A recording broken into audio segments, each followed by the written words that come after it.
सोने की खदान ऐसी एक जगह जहां सोना उगता हो। सोने का फसल नहीं, चमकदार झिलमिलाती सुनहरा असली सोना। केजीएफ आप कन्नड़ भाषा में बनी हुई एक जाना माना बॉक्स ऑफिस में तूफान मचा देने वाला नाम है। लेकिन 2001 से लेके आज तक हमारी देश की जनता लगभग 20 साल केजीएफ को जैसे भूल ही गए हो। केजीएफ देखने वालों ने आप शहर का नाम घोस्ट सिटी रखा है। इवन केजीएफ मूवी पे भी कई बार इस जगह को नरक बताते हुए दिखाया है।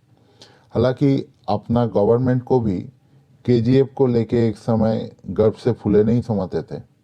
अपना पीएम पंडित जवाहरलाल नेहरू ने भी इसी केजीएफ को दिखा के, मूवी दिखा के नहीं, असली केजीएफ को दिखा के वर्ल्ड बैंक से कर्जा भी लिए थे। कर्नाटक की कोलार गोल्ड फील्ड उर्फ केजीएफ एक समय से कोलार नाम की एक गांव हुआ करता था। जमीन के नीचे तो है ही, इवन हर कोई मानते थे इस गांव की धूल में भी सोना मिला हुआ है। और इस पे बिलीव करके ही चोल चालुक्य जैसे डायनेस्टी यहाँ पे आके राज किया है। कोई 800 साल तो कोई 1000 साल। और इस दौरान कभी किसी के शासनकाल में उसकी राज्य की सीमा बढ़ा भी है, घटा भी है, पर किसी ने भी अपने हाथ से कोलार छूटने नहीं दिया। पर एक बात तो है, चोल चालुक्य यहाँ राज तो किया, पर सोना खोदने के काम किया था, ये बात की पता नहीं चल पाई।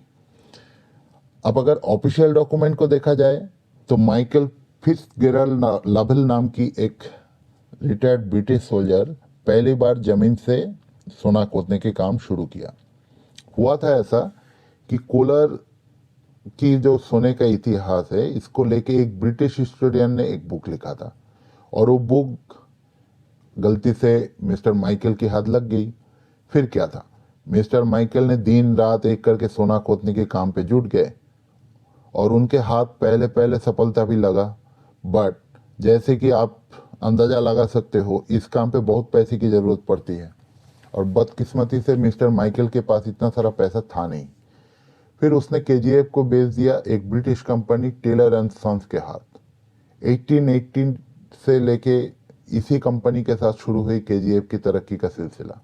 तब भी बेंगलोर ही कर्नाटक की राजधानी हुआ करता था, बट फिर भी वहां से लगभग 100 किलोमीटर दूर बसे एक गांव जो शहर बनने की राह में चल पड़ा, वो कोलार बन गया कर्नाटक की इकोनॉमिकल कैपिटल।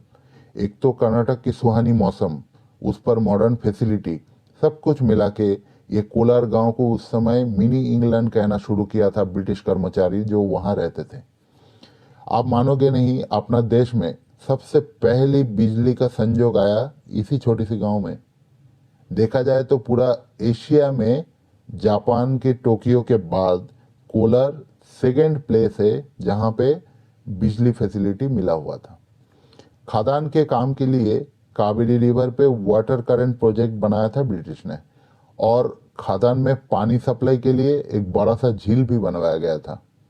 क्या नहीं था, golf course, hospital, English medium school, girl boys convent school, club, कुल मिला के मॉडर्न लाइफस्टाइल एंड एंटरटेनमेंट, हर तरीके के फैसिलिटी अवेलेबल था।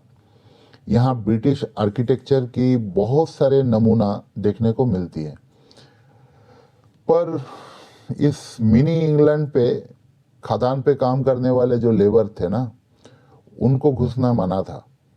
वो लोग सब शान शौकत के बाहर छोटे छोटे झोपड़ी में रहते थे। वो जगह को लेबर लेन कहा जाता था और उसकी झोपड़ी को कहा जाता था शांति। वो लोग बहुत ही तकलीफ के साथ रहते थे। फिर भी कर्नाटक तो छोड़ा, पूरे देश से लोग काम की तलाश में यहाँ आके अपना नसीब चमकाने आते थे।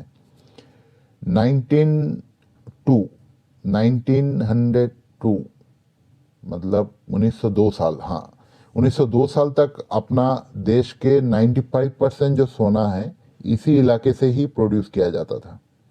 इस कंट्री के एकदम शुरू शुरू तक भी यहाँ से सोना खोदने के काम भी चला था। लास्ट 2001 साल में यहाँ से सोना खोदने के काम चला, पर लास्ट सेंचुरी के बीचों बीच से ही सिचुएशन में कुछ चेंज हुआ था। वहाँ से ये शहर जहाँ से शुरू किया था वही सुनने में फिर से लौट के आया। बस इसके पीछे क्या है और कैसे हैं, ये सब हम अगले पार्ट में डिस्कस करेंगे। अरे भाई, मूवी भी एक पार्ट में नहीं आया तो हम एक पार्ट में कैसे इसको समझा दें। Thank you.